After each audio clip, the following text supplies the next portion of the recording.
and stop getting mad that the woman they want has high standards. You don't walk into a luxury store and get mad that the prices are high. You can either build up your money and wait to buy what you want or shop where you can afford. Dating works the same way.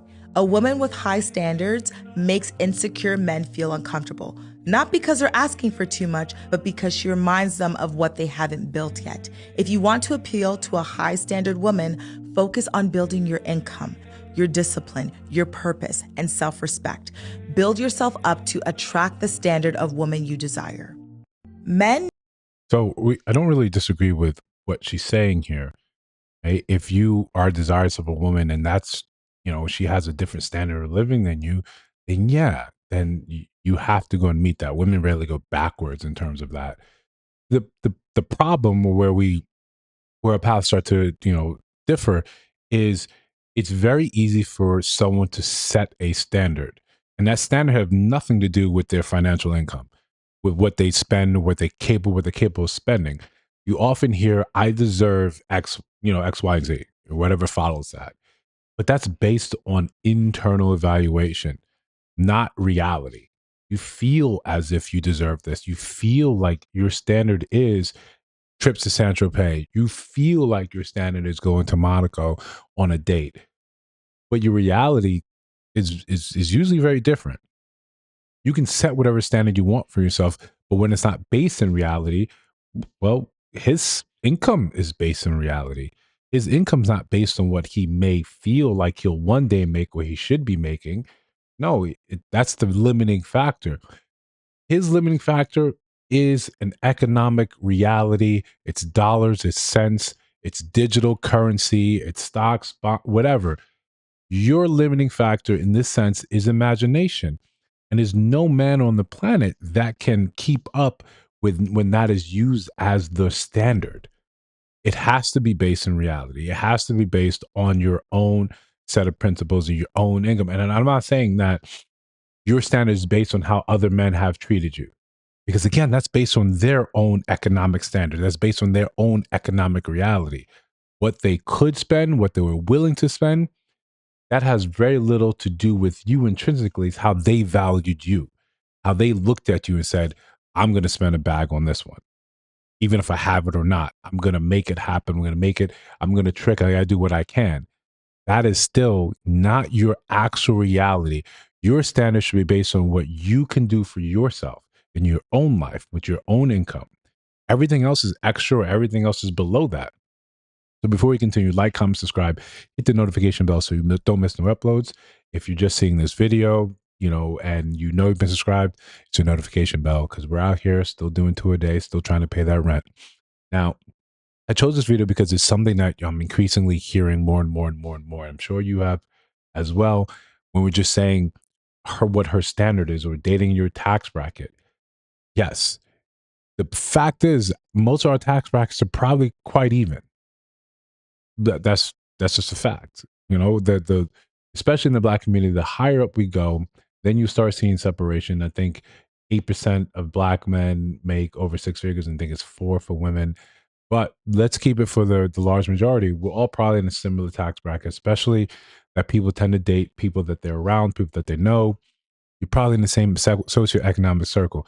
Maybe someone has less debt than other ones. Maybe someone has a little slightly more high net worth. We understand just by the numbers that these numbers are usually typically low. So that is what the man's economic standard is. That's actually what your both economic standard is. But women are allowed to say no because I've been treated this way before. And this is now how I set the bar. This bar was raised artificially in the cases that it was. We're not saying for the women that can do for themselves. Right. And we understand where that goes. The more money you make, the more income you have, the smaller your dating pool because the smaller the higher your requirements or the more extreme those requirements are, and the fewer men actually meet that. That's a separate video, but something I think we intrinsically understand. We're talking for the average people. And most of us are average, right? Most of us are making $50,000 to $60,000 a year. That's the average in America, in the Black community. Let's just understand that. When you're so you're looking at standard that you feel you deserve. And that could be actually based on how some man that you were with before for a long time, for a husband, treated you based on his salary. He may be part of the 10%, doing much better than you are, doing much better than the rest of us. So he can afford to treat you in this sort of light, in this sort of way. That's an artificial raising of your standard. If not for him, you would not have that.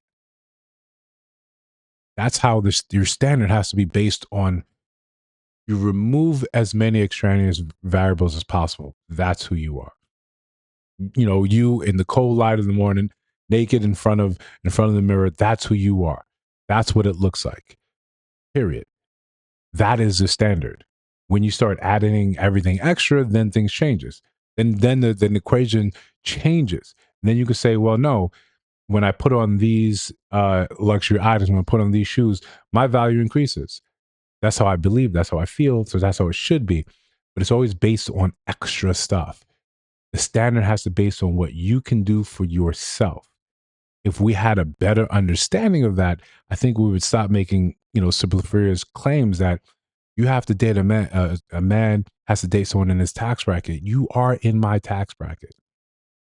You just have an inflated sense of self because someone else spent money on you. He could have been in your tax bracket, but spent like he wasn't because it was fast money, or he didn't understand the value of his money, his time, his energy, his life force. And he was willing to spend that on you because he was so overcome with his desire to impress you. That happens.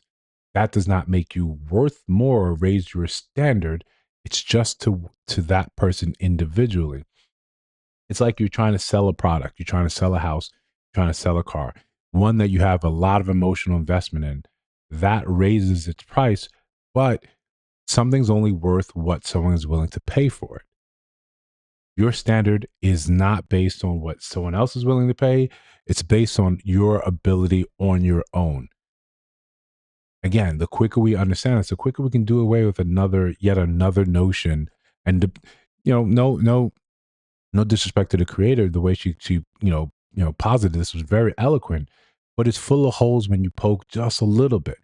For those that actually can do that by themselves, that have raised their own standard, that they have the money to say, no, I do these trips, I shop here, I eat here, I've raised my standard. You don't eat ramen noodles unless you have a taste for ramen noodles. You don't have to struggle anymore. You don't have ketchup sandwiches anymore. That's you raise the standard. You can have name brand cereal. You can have any type of milk that just came out. You don't really count in your pockets when you just say, "Hey, I want to go get a steak," and you get a steak. That's your new standard. But that's based on what you've done for yourself, what you can continue to do. Has nothing to do with someone else coming into your life says, "Here, let me go make you a steak. Here, let me go take you out here." That's what that person allows you to do. It's artificial. But if you think I missed something, let me know down in the comments. If you see videos on your screen right now, then I'm doing my job. Take a look at those and let me know what you think about those as well. And of course, if you listen to sound of my voice after I've been rambling, and you haven't subscribed, you should join the train. We're trying to pay this rent. I'll see you in the next one.